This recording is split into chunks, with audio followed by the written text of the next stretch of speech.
Hi, I'm Jeffrey Betcher. I'm a co-organizer and co-founder with the Quesada Gardens Initiative, which includes the beautiful urban garden, which you can see behind me. We also have several other community gardens, a backyard gardening project, a big mural, and lots of events, and we're having a grand time building community.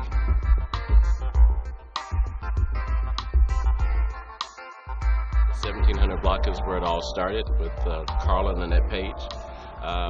They started with just two people, as seniors, trying to make a change in their own community. And then the other neighbors came out and they decided that, in front of their house, they would do something.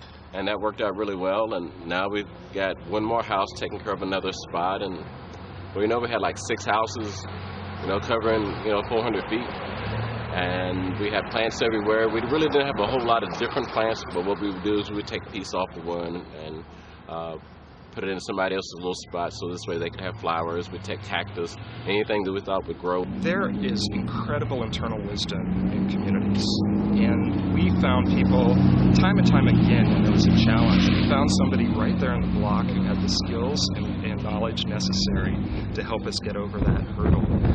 And I know, having worked for a national nonprofit and having worked a lot with city government, that there's a suspicion or a conclusion that people carry that wisdom really isn't there, that you really need some professional expertise or some consultancy from the outside or some training to make that happen.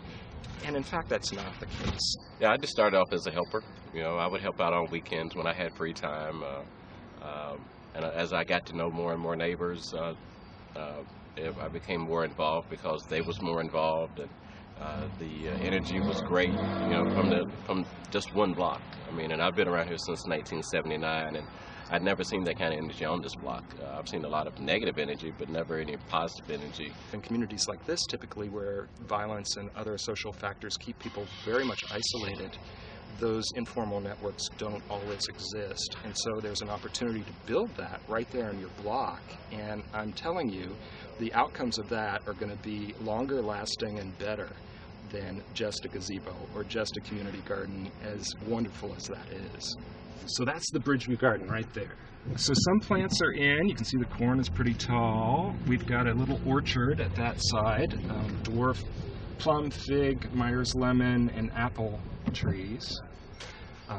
And so now we're working with the soil, working in compost and aerating it and trying to get rid of some of the rocks because it was very rocky.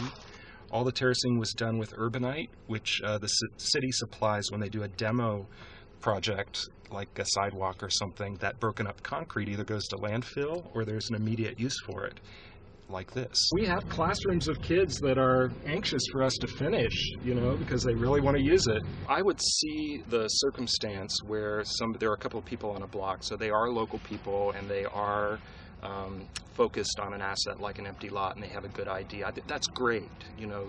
That is a locally defined use of that lot.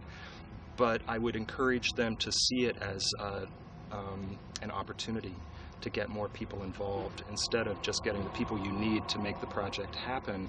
See it as an opportunity to build community, not just to get that garden or that playground or that gazebo to happen. This was a block that was already organized around some other issues. They had never done a garden before, but the people were organized, so it was pretty easy for us to come in and help out. They already had done a lot of the organizing work. Bridgeview, quite the opposite happened. There was no organization there, so we kind of had to start from the beginning and build up a constituency for that garden. But they decide the extent to which they want to be a part of the Quesada Gardens Initiative. I think people really want this to be a green space. Nobody wants to have a bunch of garbage in your backyard. Their behavior kind of dictated how we designed. We were going to have more raised beds, but the kids really seem to just want to have space to run around. So we have the two, and for now, we're just kind of working with it. It hasn't even been a year. So, having the space and having the tree and being able to have access, and it's been really positive. Usually someone will find some unused land and will be an urban ag person or care about the environment, and will try to get neighbors involved to install a community garden and grow food locally. That's great. We would encourage that to happen. But we would also encourage that the community be brought into a consensus process before that happens and be given a blank slate so that they could really define what exactly that lot is going to be used for. And it might be a playground, you know. It might be a place where people who love to play cards in their house, you know, come out into the street and do it there and be able to meet their neighbors that way. So I'm concerned when I hear that there is predefined or mandated uses of lots. That's an important asset in a community, and the community ought to be involved in defining its use. I mean, there are just a lot of kids on this block, for one thing. You're asking about the kids. But when the community got together the first time, we had a discussion about, okay, here's a lot, what do you want to do with it? And they were very clear that we wanted mixed use. So a lot of people wanted to grow food, so we brought in containers with fresh soil so that it was safe to do that. And then other people really wanted a play area, and so we got a little bit of both. Our community knows that we're growing food, you know, for those who can't afford to go out and have the freshest produce. You know, we need more food in the neighborhood because of the price of gas, the price in the grocery stores, you know, it's all going up.